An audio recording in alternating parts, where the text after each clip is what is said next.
तो क्या इसी वजह से आपने अपने घर का नाम शमशान रखा? कौन से ऐसे भगवान हैं जो कहते हैं मेरे लिए तुम बकरा लाओ, भैंसा लाओ, मुर्गा लाओ, कबूतर लाओ। कुंडली मिलाएंगे, लग्न चक्र मिलाएंगे, नवांश मिलाएंगे, भावचरित मिलाएंगे, दशाएं मिलाएंगे, D7 D12 सब मिलाएंगे। रिश्तों का कोई मतलब नहीं रह गया। बहुत फियर ऑफ मैरिज बहुत बढ़ गया है, लोगों को समझ नहीं आ रहा शादी करें भी या ना करें। तो इसीलिए नाम है शमशान वासिन्य धाम, द अल्टीमेट डेस्टिनी। और हमारे यहाँ तो गरुड़ पुराण में कहते हैं कि यदि देव द्रव्य की चोरी होती है तो जिसने उसका एक पैसा भी चुराया है वो अगले 7 जन्मों तक विष्टा यानी कि मल मूत्र का सेवन करता है, उसके जीवन को नरक मिलता है। Welcome to Jude for Life Social. नमस्कार दोस्तों, आपका स्वागत है जूट फॉर लाइफ सोशल के एक और एक्साइटिंग एपिसोड में, और जिसमें मैं मिलवाऊंगी आपको देश के विख्यात ज्योतिषाचार्य डॉक्टर आदित्य पांडे जी से। बहुत बहुत स्वागत है आपका सर हमारे शो में। बहुत बहुत धन्यवाद। तो जैसा कि सबसे पहले तो क्योंकि आप जूट फॉर लाइफ सोशल में हैं, जूट फॉर लाइफ की बात चल रही है, तो मैं जानना चाहूँगी क्या वैदिक ज्योतिष में जूट का सामान इस्तेमाल करना या जूट का काम करने का भी कोई महत्व बताया गया है? बहुत अच्छा प्रश्न आपने पूछा है, बहुत महत्व है। क्योंकि वैदिक ज्योतिष में जब हम शनि ग्रह और बात करते हैं बुध ग्रह की, तो अगर आपको अपनी कुंडली में बुध ग्रह और शनि ग्रह को करना है फेवरेबल, तो फिर आप जूट का प्रयोग करें या जूट से बनी हुई चीज़ों का प्रयोग करें। तो ऐसे में शनि भी खुश होंगे और साथ में बुध भगवान भी खुश होंगे। तो जो हम काम कर रहे हैं तो ये किस तरीके के एंगल से देखना चाहिए समाज के लिए, जो हम जूट का प्रयोग कर रहे हैं, जूट का प्रयोग प्रचार प्रसार कर रहे हैं? बिल्कुल, जूट का जो आप प्रचार प्रसार कर रहे हैं बहुत अच्छा है। अच्छा 2 कारणों से है। पहली बात तो आप कर रहे हैं समाज सेवा, और जब आप समाज की सेवा करते हैं तो भी आप शनि को प्रसन्न करते हैं, शनि को अपने फेवर में लाते हैं।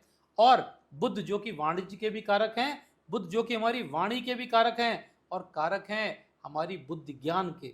ऐसे में जब भी आप जूट से संबंधित प्रोडक्ट्स को सेल करते हैं, उनको बनाने के लिए समाज का जो बिल्कुल दबा कुचला सो कॉल्ड तबका है उसको आप लाते हैं, संगठित करते हैं और उनकी ऊर्जा मिलकर के आप बनाते हैं एक ऐसा प्रोडक्ट जो कि समाज के लिए सोशली भी यूजफुल है और कहीं ना कहीं उसकी कॉमर्शियल वायबिलिटी भी है। ऐसे में आप अपनी कुंडली के शनि भगवान और बुध भगवान को बहुत स्ट्रांग कर रहे होते हैं। जी धन्यवाद। जानना चाहूंगी सर आपसे कि ये यंत्र तंत्र मंत्र में सबसे शक्तिशाली कौन सी चीज है? बहुत अच्छा प्रश्न है। प्रश्न इसलिए अच्छा है क्योंकि आम आदमी के दिमाग में पहली बात तो तीनों चीजें क्लियर नहीं है। किसी भी कार्य को सिद्ध करने के 3 तरीके हैं। तरीका नंबर 1 यंत्र, यंत्र अर्थात टूल। मंत्र, मंत्र अर्थात मिलकर के किसी कार्य को वाणी के माध्यम से करना। और तीसरा है तंत्र, तंत्र यानी सिस्टम। सिस्टम होता है सबसे ज्यादा ताकतवर। इसको ऐसे समझ सकते हैं, अगर हमें इस लकड़ी में छेद करना है तो एक तरीका है कि हम हथौड़ी लें और मारना शुरू कर दें जी। एक तरीका है कि 5 लोग मिलकर के इसको धक्का मारें तो शायद ये लकड़ी थोड़ी सी खिसक जाए। परंतु एक सिस्टम है, लाए एक बढ़िया से ड्रिल, खड़ाक से छेद किया और निकाल लिया। ये जो सिस्टम है इसी को हिंदी में बोलते हैं तंत्र। ऐसे में किसी भी पूजन को यदि यंत्र और मंत्र के माध्यम से किया जाता है तो उसका जो लाभ मिलता है वो धीरे धीरे मिलता है। पर जहां तक बात है तंत्र मार्ग की, तो तंत्र मार्ग के उपाय तुरंत काम करते हैं। ये तो बात हो गई तंत्र की, तो तंत्र के साथ साथ मंत्र भी चलते हैं? तंत्र में भी मंत्रों का प्रयोग होता है जी। वो मंत्र होते हैं थोड़े अलग। जैसे आप देखेंगे हम लोग जो साधारण मंत्र बोलते हैं देवों के देव महादेव का, वो होता है ओम नमः शिवाय। परंतु जब हम इसी को तंत्र मार्ग में करते हैं तो हम बोलते हैं ओम होंग जूंग साह। तो आप देखेंगे ज्यादातर तंत्र मार्ग में भी मंत्र हैं, परंतु उन मंत्रों का जो उच्चारण है उनमें थोड़ा अंतर है। जैसे उनमें डॉट यानी कि जो आखिरी में हूंग आ रहा है, होंग आ रहा है, ये आएगा। कहीं कहीं इसमें फट आएगा। तो ऐसे जो भी मंत्र हैं जिनमें फट शब्द आता है, जिसमें अंग की मात्रा आती है, हुंग की मात्रा आती है, ये सारे ज्यादातर होते हैं तंत्रोक्त मंत्र।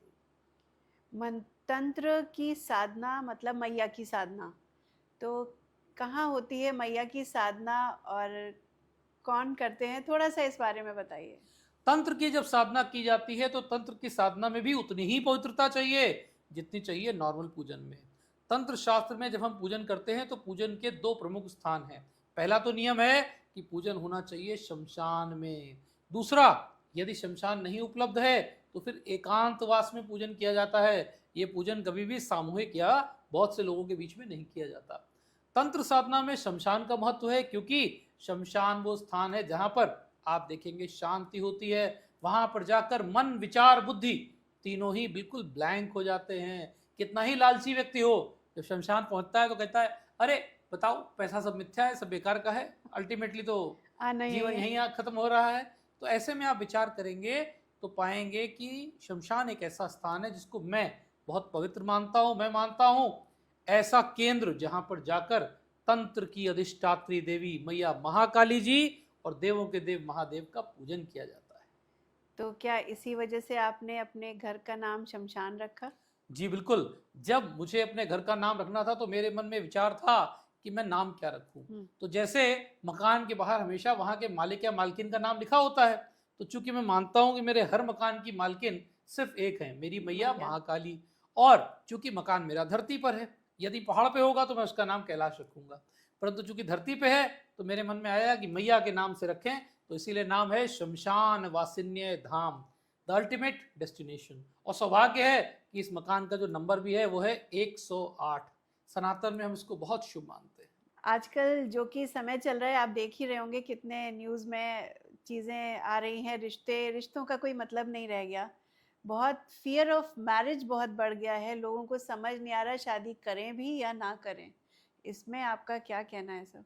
पहली बात तो मेरा मानना है कि आजकल कुंडली मिलान का मजाक बना दिया गया है, और मजाक इसलिए बन गया है कि बजाय कुंडली मिलान के आपसे नक्षत्र मिला रहे हैं। एक बैठे और फ्री एप्लीकेशन पे डाला और लड़के लड़की की डेट ऑफ बर्थ डाली, निकल आया इतने गुण मिल रहे हैं।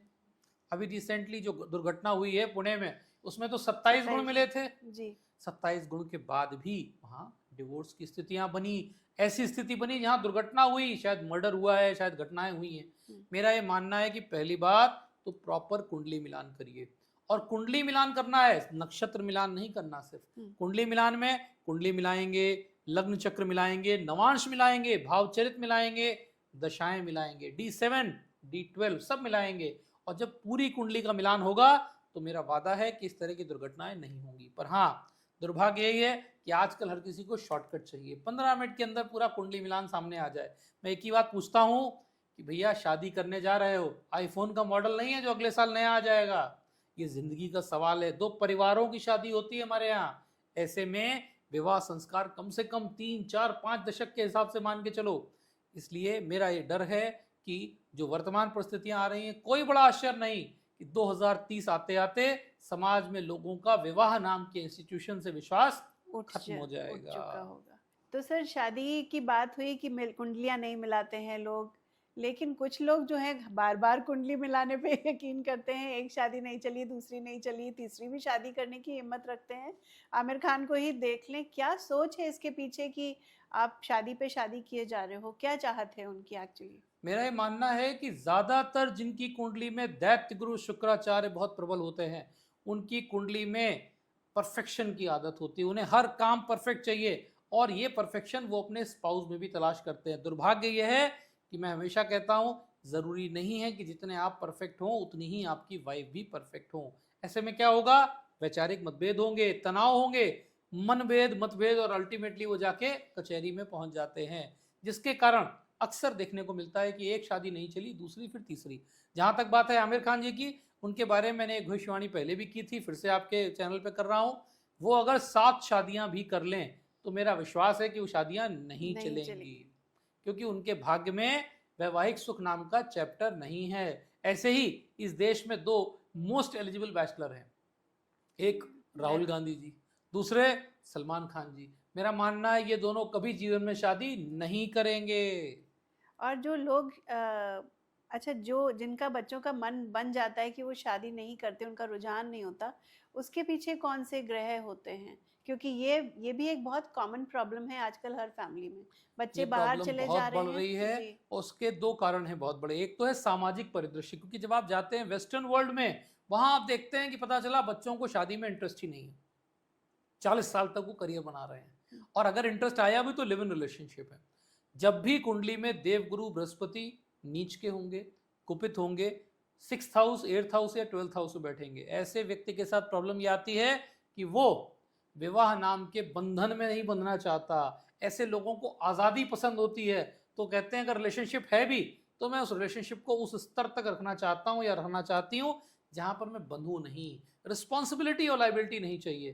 तो ऐसे बच्चों के केस में आप देख रहे हैं कि वो लोग शादी से इंटरेस्ट खत्म कर रहे हैं। तो इसका कोई उपाय है या उनका डिसीजन सही है? देखिए, डिसीजन सही या गलत कहने वाले हम लोग नहीं होते, क्योंकि मैं एक ही बात बोलता हूँ, एक ज़माने में जब भगवान राम के पिता की 3 शादियाँ हुई तो उस ज़माने में पॉलीगैमी लीगल था, कोई गलत नहीं हुआ। पांचाली के 5 पति थे, वो भी उस ज़माने में लीगल था, तो गलत नहीं है। तो सही या गलत हम नहीं कह सकते। हाँ, ये हम ज़रूर कहेंगे कि अगर कुंडली में ऐसी स्थिति बन रही है और माता पिता परेशान हैं, तो एक बार बच्चे की कुंडली लाइए, उसको हम विस्तार से देखें और उसके उपाय हम कर सकते हैं, जिससे कि उनका भी विवाह की ओर मन बने, और अगर विवाह में बाधा आ रही है तो उसके उपाय किए जाएं। आजकल बहुत ज़्यादा लोग जो है कर्जे में डूब रहे हैं, क्योंकि कहते हैं जितनी चादर है उतना पैर फैलाने की अब आदत तो रही नहीं, आमदनी अठन्नी खर्चा रुपया। कर्जा मुक्ति का कोई उपाय होता है आपके तरीके से? कर्ज, जब भी आपकी कुंडली में राहु भगवान की महादशा आएगी, राहु आपकी कुंडली में लग्न को देखेंगे या दशम भाव को या सेकंड हाउस को देखेंगे, तो आपके मन में ऐसे विचार आएंगे कि मैं कुछ बड़ा इन्वेस्टमेंट कर दूं, कुछ बड़ा खर्चा कर दूं, जो कि शायद आपकी पॉकेट से कहीं ज्यादा होगा। नतीजा आपको लेना पड़ेगा कर्जा या लोन। ऐसे में अगर कुंडली में राहु भगवान को बैलेंस कर लिया जाए तो हम मानते हैं कि ऐसे में कर्ज में कमी आती है। दूसरा एक बड़ा सटीक उपाय है, आप देख रहे हैं इस समय गुजरात में वनतारा में अंबानी परिवार ने हाथी पाल रखे जी। तो अगर हाथी को भोजन कराया जाए, हाथी की सेवा की जाए और हाथी के पैर की धूल अपने मस्तक पर लगाई जाए या फिर नहाने के जल में मिलाकर रखी जाए, तो हम मानते हैं कि ऐसे व्यक्ति के जो बड़े कर्जे हैं वो कम हो जाएंगे और कर्जा लेने की जो प्रवृत्ति है वो थोड़ी कम हो जाएगी। तो ऐसे आम आदमी हाथी कहाँ ढूंढेगा? आम आदमी को हाथी नहीं मिलेगा, परंतु राहु भगवान के उपाय हैं उसके पास। जैसे भैरव जी को दर्शन करिए, भैरव जी को प्रणाम करिए, काले कुत्ते को भोजन कराइए, बहुत अच्छा तरीका है। और मैंने सुना है कि संडे को अपना कमोड भी साफ करिए, ये भी एक उपाय है क्या? फ्रैंकली स्पीकिंग ऐसा कोई उपाय वैदिक ज्योतिष में नहीं है, जी। क्योंकि जिस जमाने में वैदिक ज्योतिष थी उस जमाने में ना तो कमोड था ना वॉशरूम थे। तो ऐसे में ये ज्ञान, ये लाल पीली हरी नीली किताबें जो आजकल आती हैं उनका है, ये कहीं वेरीफाइड नहीं है। शमशान साधना का सच क्या है? शमशान साधना साधना का सबसे पवित्र तरीका है, पूर्णता सत्य है, क्योंकि हम बोलते हैं सत्यम शिवम सुंदरम, क्योंकि शिव के अलावा पूर्ण सत्य न कोई था, न है और न होगा। और सुंदर भी हम मानते हैं हमारे देवों के देव महादेव को, तभी भगवान जी का एक रूप है जिसे कहते हैं सुंदरेश्वर महादेव, तो वो भी हैं। तो अगर आपको साधना करनी है तो शमशान एक परफेक्ट स्थान है। और शमशान साधना के लिए ये भी जरूरी है कि ध्यान रखिएगा, बाबा की और मैया की पूजा की जाती है रात को, इसीलिए हम बोलते हैं नवरात्रि, हम बोलते हैं महाशिव रात्रि, हम महाशिव दिवस नहीं बोलते। ध्यान रखिएगा, हम कभी नव दिवस नहीं बोलते। हमारे यहाँ स्वतंत्रता दिवस होता है, गणतंत्र दिवस होता है, क्योंकि ये त्योहार दिन में मनाया जाता है, ये हमारे राष्ट्र का पर्व होता है। परंतु जब हम पूजा करते हैं देवों के देव महादेव की तो करते हैं रात में। तो शमशान साधना हमेशा रात्रि के आखिरी पहर में की जाती है, महानिशीत काल में की जाती है। और यदि शमशान जैसी पवित्र स्थान पर आप अपने मन विचारों को पवित्र रख के पूजन करते हैं तो ये जान लीजिए कि जो साधना आपको 10 साल में फायदा देगी, वही साधना शमशान में 11 दिन से 27 दिन के अंदर आपको लाभ दे देगी। जी। ये सुना जाता है कि जो लोग तंत्र करते हैं तो वो उसका इस्तेमाल जो है गलत कार्यों में भी करते हैं, किसी को नुकसान पहुंचाने में करते हैं। क्या ऐसा संभव है कि दूर बैठे इंसान को या किसी अपने दुश्मन को आप नुकसान पहुंचा सकते हैं? क्या तंत्र में इतनी ताकत है? ये सच है भी या नहीं? पहली बात, तंत्र से आप हानि भी पहुंचा सकते हैं और लाभ भी दे सकते हैं, ये आपके अपने विचार हैं। ये बिल्कुल वैसे है, सरकार देती है असलहे का लाइसेंस, उस पर लिखा होता है फॉर सेल्फ डिफेंस, और बाहर जाके आप गोली मार देते हो तो सेल्फ डिफेंस तो नहीं हुआ। और आत्मसुरक्षा में कितने लोग यूज करते हैं, बात अलग है। दूसरी बात आती है कि क्या तंत्र बहुत दूर से हो सकता है? हाँ, हो सकता है, परंतु उसकी लिमिटेशन है। पहली बात तो वो व्यक्ति आपका कोई रिलेटिव होना चाहिए, आपके पास एक्सेस होना चाहिए, उसको आप कुछ खिला पिला सके। उसको कोई वस्त्र दे सके, उसको आप कोई सामान दे सके। ऐसा नहीं है कि यहाँ बैठे बैठे तंत्र कर दिया जाए। और अगर ऐसा हो जाता तो बुरा ना मानिएगा, ये बेकार में ईरान और अमेरिका का युद्ध हो रहा है। ईरान में बहुत सारे मौलाना हैं, बहुत काबिल तांत्रिक हैं, उन सबको बैठा दो बॉर्डर पे और वो डोनाल्ड ट्रंप के लिए फूंक दें। ट्रंप अंकल का दिमाग घूम जाएगा और कल सुबह ईरान युद्ध बंद हो जाएगा। और कहीं ऐसा ही जेलेंस्की को मिल जाए तो यूक्रेन और रशिया वॉर भी खत्म हो जाए। दुनिया के सारे युद्ध फिर तो खत्म हो सकते थे ना। असलियत यह है कि तंत्र के नाम पर भय की दुकान चल रही है। सिर्फ डराया जा रहा है कि हम तंत्र कर रहे हैं। जो तंत्र करने का दावा करते हैं, मेरा उनके लिए एक ओपन चैलेंज है, आप ऐसा तंत्र कर दीजिए जिससे डोनाल्ड ट्रंप सही हो जाए। आप ऐसा तंत्र कर दीजिए जिससे पाकिस्तान के अंदर से सारे आतंकवादी एलिमेंट हट जाएं। तो मेरा वादा है, ऐसे किसी भी तांत्रिक को मैं 1 करोड़ रुपए का चेक देने को तैयार हूं। ऑफिशियली आपके चैनल पे आके दे दूंगा, पर करके दिखाएं जी। सिर्फ बातें ना करें, क्योंकि तंत्र के नाम पे मूर्ख बनाया जा रहा है। जिसको कुछ नहीं आता तंत्र के बारे में, वो भी काले रंग के कपड़े पहन लेगा, 2-4 घटिया सी मालाएं पहन लेगा, 25-30 अंगूठियां घटिया क्वालिटी की पहन लेगा और दावा करेगा कि मैं तांत्रिक हूं। तो इसलिए ये मूर्ख बनाने की तो वजह है। आम जनता जो है असली और नकली तांत्रिक में कैसे भेदभाव समझे? ये भी प्रश्न बहुत सुंदर है, क्योंकि बिल्कुल ऐसे है ना, असली देशी घी और नकली देशी घी कैसे जाने? जी। तो अपने कहा गया है, सोना जाने कसे और मन ही जाने बसे।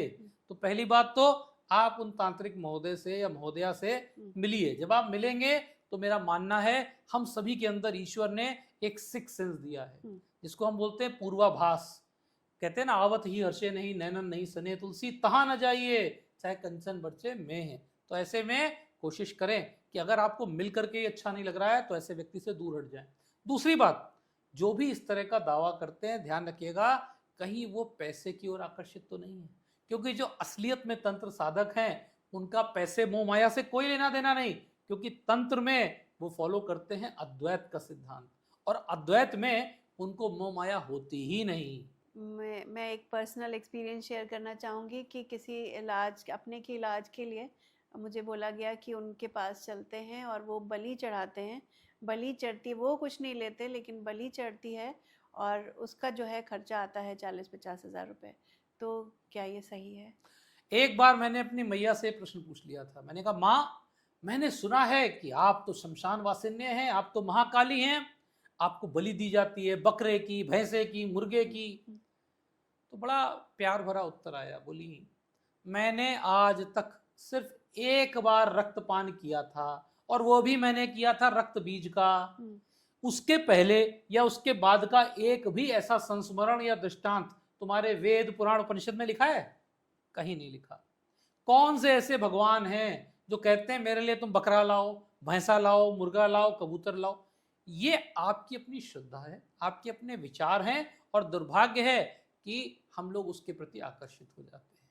ये कहना कि हमारे यहाँ आज भी तंत्र का एक प्रधान पीठ है जहाँ रोज बलि दी जाती है, मैया का कामरूप कामाख्या नीलांचल पर्वत पे है, वहां बलि होती है, मना नहीं कर रहा हूं, परंतु ये कहना कि क्या बलि के बिना तंत्र साधना नहीं हो सकती, ये बकवास है। आपको बलि देनी है, आप नारियल की बलि दीजिए, आप नींबू की बलि दीजिए, आप लौंग की बलि दीजिए, वो भी मैया को उतनी ही स्वीकार है। बलि का अर्थ समझना पड़ेगा। बलि मीन्स हम कोई चीज उनको स्वीकार के लिए दे रहे हैं, हे माँ इसको स्वीकार करो। अब इसका अर्थ ये नहीं है कि जिसको हम हार्म करते हुए बलि दें जी, ऐसा कहीं नहीं लिखा। अघोरी सच में मांस खाते हैं क्या सर? अघोरी पहली बात तो अद्वैत का सिद्धांत फॉलो करते हैं, वहां न कुछ पवित्र होता है न कुछ अपवित्र होता है, वो किसी भी चीज को अशुभ नहीं मानते। ऐसे में जो हमारे यहाँ औघड़ संप्रदाय के लोग हुआ करते थे, वो लोग हाँ मांस का भक्षण करते थे, क्योंकि उनका ये मानना था कि मांस भी इंसान के शरीर का या किसी के भी शरीर का है, वो उतना ही पवित्र है जितना कि कोई भी और चीज। ऐसे में बिल्कुल सत्य है, जितने भी औघड़ संप्रदाय के लोग होते थे वो लोग बिल्कुल मांस का भक्षण करते थे, और कहीं कहीं तो ऐसा भी सुनने को मिलता है कि वो मनुष्य के मांस का भक्षण करते थे। तो अगर तंत्र इतना स्ट्रांग है तो आप जैसे ज्ञानी तांत्रिक जो भी हैं, तो वो देश की समस्याएं और राजनीति को क्यों नहीं खत्म करते, क्यों उसका हल नहीं निकाल पाते? मैं यही बात हमेशा बोलता हूं कि हम जितने भी मैया के साधक हैं, हम पहली बात तो तंत्र मार्ग से या मंत्र मार्ग से जिससे भी पूजा करें, मेरा हमेशा कहना है कि तंत्र से हम सकारात्मक ऊर्जा दें। हम कभी भी समाज में बुराई को न फैलाएं। और हाँ, ये बात आपकी बिल्कुल सत्य है कि कॉमन तंत्र नहीं हो सकता, समाज पे पूरा तंत्र नहीं हो सकता, क्योंकि आपने ऐसे बोला समाज की समस्याएं, आप समाज की बात कर रहे हैं। मैं तो कहता हूं आज अगर लखनऊ शहर के अंदर जितने भी अस्पताल में बेचारे मरीज आईसीयू और वेंटिलेटर पे हैं, सारे तांत्रिक इकट्ठे कर दो तब भी शायद वो उनका इलाज नहीं कर पाएंगे। जी। क्योंकि तंत्र एक इंडिविजुअल फिनोमेना है, तंत्र व्यक्ति से व्यक्ति पर किया जाता है, तो ये इतना आसान नहीं है। इसके लिए पहले उस परिवार को कन्विंस करिए कि भाई आपके पति को या आपके पुत्र को या आपके रिश्तेदार जिसको कष्ट है, हम उसके लिए तंत्र करेंगे। दूसरी बात, वो उस पर उतना विश्वास करे। तीसरी बात, जब वो विश्वास कर ले तो वो उसको प्रॉपर्ली फॉलो भी करे। हो नहीं पाता, सब मूर्ख बनाने का काम चल रहा है। आस्था की जगह चंदा चोरी क्यों हुई? कैसे हिम्मत पड़ी? क्या भगवान का डर नहीं था? मेरा मानना है कि भगवान का रत्ती भर भी डर नहीं था, क्योंकि हमारे यहाँ तो गरुड़ पुराण में कहते हैं कि यदि देव द्रव्य की चोरी होती है तो जिसने उसका एक पैसा भी चुराया है वो अगले 7 जन्मों तक भिष्टा यानी कि मल मूत्र का सेवन करता है, उसके जीवन को नरक मिलता है, उसका जीवन कष्टप्रद होगा, और सिर्फ वही नहीं, उसकी आने वाली 7 पीढ़ियां प्रभावित होंगी। ऐसे में मेरा ये मानना है कि जिसने भी या जिन लोगों ने भी ये धृष्टता की है वो अपने कठोर और दर्दनाक भविष्य की ओर बढ़ रहे हैं, और न सिर्फ बढ़ रहे हैं बल्कि उन्होंने एक ऐसी गलती की है जो अक्षम्य है। हो सकता है भारतीय दंड संहिता आपको माफ कर दे, या हो सकता है उसमें आपको इतना कठोर दंड ना मिले, परंतु मेरा विश्वास है कि राम दरबार में जो दंड होगा बहुत कठोर होगा। और वो शायद शुरुआत हो चुकी है। शायद शुरुआत हो चुकी है और हो जानी भी चाहिए, क्योंकि कारण क्या है, राम इस देश में आस्था का प्रतीक है। ये वो देश है जहां राम के नाम पर सरकारें बनती हैं, सरकारें गिरती हैं, और ये वो देश है जहां इतने सालों तक भगवान राम ने कोर्ट में मुकदमा लड़ा और उसके बाद में वो जीते। आजकल बहुत सारे लोग जो हैं, आजकल आप जैसे देख रहे हैं कि उद्यम बहुत शुरू हो गए हैं समाज में। लोग नौकरी कम करना चाहते हैं, उद्यमिता की तरफ जा रहे हैं, लेकिन उद्यमिता में बहुत स्ट्रगल है। वो मेहनत करते हैं, उनको फल भी मिलता है, लेकिन कहीं ना कहीं अगर आप लघु उद्योगों की बात करें तो वहाँ पर पैसा नहीं टिकता। काम की भरमार है, लेकिन हाथ में पैसा नहीं है, खर्चे पूरे नहीं हो पाते। इसका कुछ उपाय बताएं हमारे दर्शकों को जिससे उनकी मदद बहुत हो। अच्छा प्रश्न पूछा है। विशेष रूप से जो माइक्रो स्मॉल लेवल के जो बिजनेसेस हैं उनमें प्रॉब्लम बहुत ज़्यादा आती है। मेरा मानना है कि आपको ध्यान रखना है, आपके जो भी कार्यस्थल है या व्यापारिक प्रतिष्ठान है उसका नॉर्थ ईस्ट हमेशा साफ होना चाहिए, क्योंकि नॉर्थ ईस्ट स्थान होता है कुबेर का। अगर वहाँ पे है गंदगी तो जान लीजिए पैसा नहीं टिकेगा। दूसरा, कोशिश करें कि नॉर्थ ईस्ट खुला हो, वहाँ से फ्रेश एयर आ सके। तीसरा, कोशिश करें कि जो भी मालिक हैं वो अपनी एक बार कुंडली दिखाएं। कुंडली में भी दशम भाव और सेकंड भाव बताएगा कि आपको ये व्यापार सूट करता है कि नहीं। दूसरा, अगर ये व्यापार सूट करता है तो इस व्यापार में भी आप ट्रेडर बन के रहें कि मैन्युफैक्चरर रहें, और अगर आप ट्रेडर हैं तो आप किस प्रकार का ट्रेड करें, इंटरनेशनल ट्रेड करें या डोमेस्टिक ट्रेड करें। हर प्रकार की सहायता हम आपकी कुंडली द्वारा कर सकते हैं। तो इतना स्ट्रांग है कुंडली हमारे जीवन में, तो क्या बिल्कुल। हमारी मेहनत से हम अपना भविष्य भी बदल सकते हैं क्या? कर्म प्रधान विश्व रचि राखा, ऐसा बोला है हमारे तुलसी बाबा ने। और मैं हमेशा इस बात का समर्थन करता हूं कि जब आप एक दैवज्ञ, एक ज्योतिषी के पास जाते हैं तो आप भाग्य बदलने नहीं जाते, आप जाते हैं कर्म बदलने, क्योंकि आपके अपने कर्म से ही प्रारब्ध बदलेगा, उसी से भाग्य बदलेगा। तो हम जो आपको उपाय बताएंगे, जो हम आपको गाइडेंस देंगे, अल्टीमेटली आपको फॉलो करनी है, आपको अप्लाई करनी है। बीमारियां बहुत ज़्यादा बढ़ती चली जा रही हैं। हर कैंसर तो ऐसे हो गया जैसे जुकाम बुखार। हर मेडिकल स्टोर पे लंबी लंबी लाइनें, कतारें लगी हुई थी। क्या ऐसा व्यक्ति करे, क्या ऐसा घर किया जाए, घर में क्या ऐसे उपाय हम कर सकते हैं जहां बीमारियां थोड़ी हम लोग कम कर पाएं? सबसे पहले तो हमें अपने घर में लाना पड़ेगा मनी प्लांट। पर मनी प्लांट कौन सा? वो वाला नहीं जो विदेशियों ने आपको दे दिया।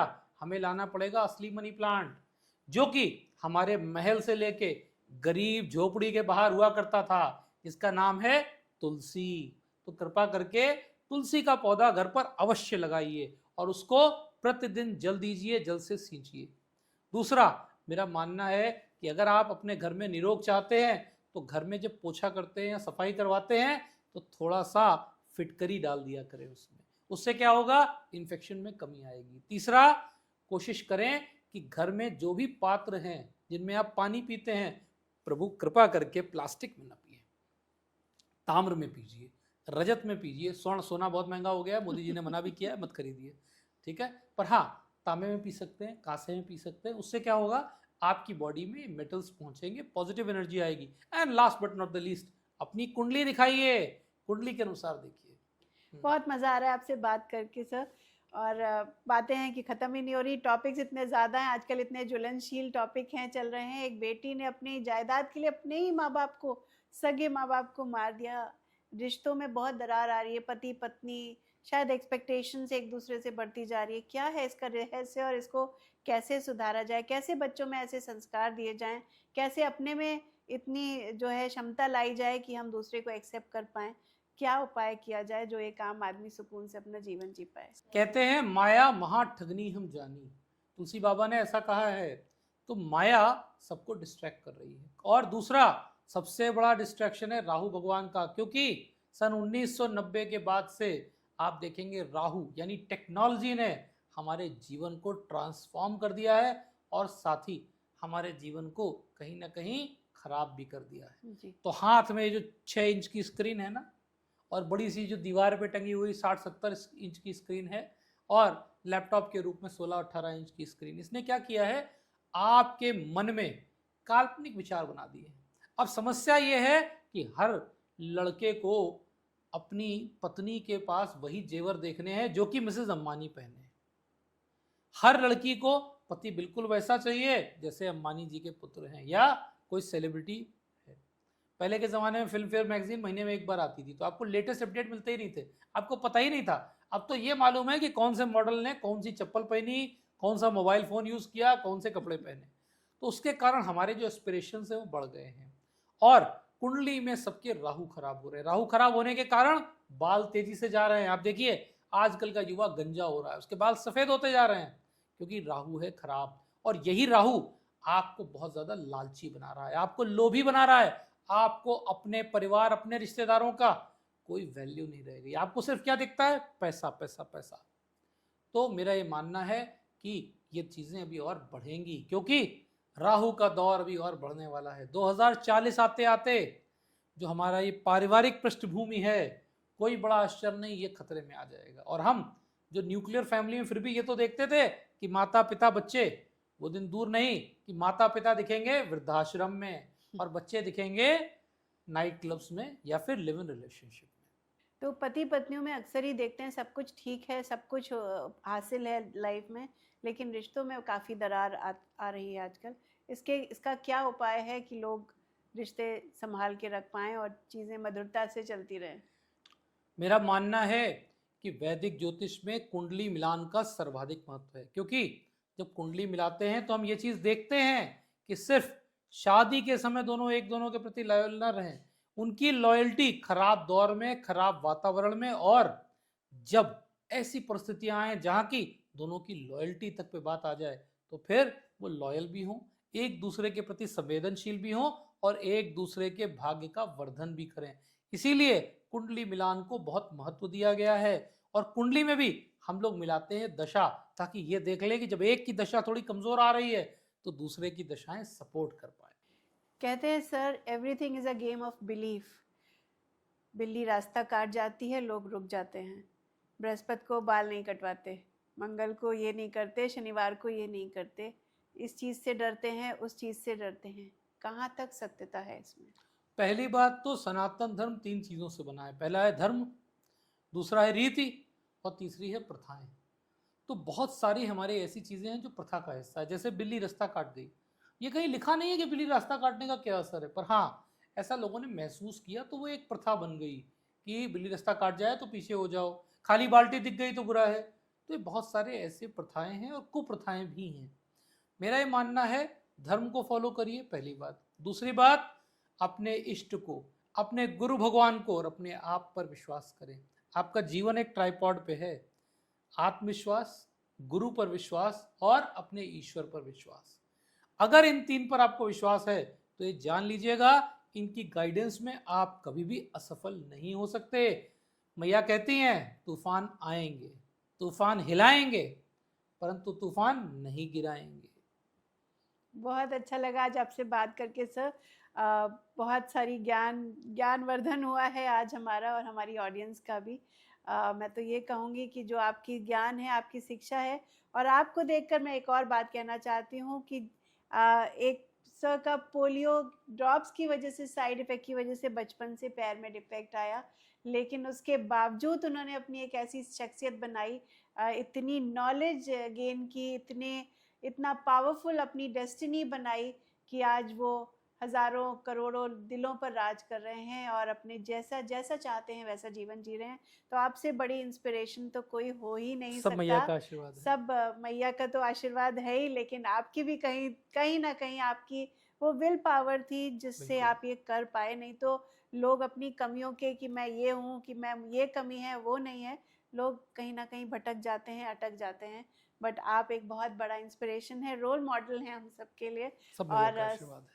सर डॉक्टर आदित्य पांडे की अगर कोई भी आपको गाइडेंस चाहिए, कोई भी आपको कुंडली दिखानी है, बेटियों की शादी नहीं हो रही है, किसी भी प्रकार की कोई बिजनेस नहीं चल रहा, पैसा अटक रहा है, राहु कमज़ोर है, किसी भी बात के लिए आप संपर्क कर सकते हैं डॉक्टर आदित्य पांडे जी से।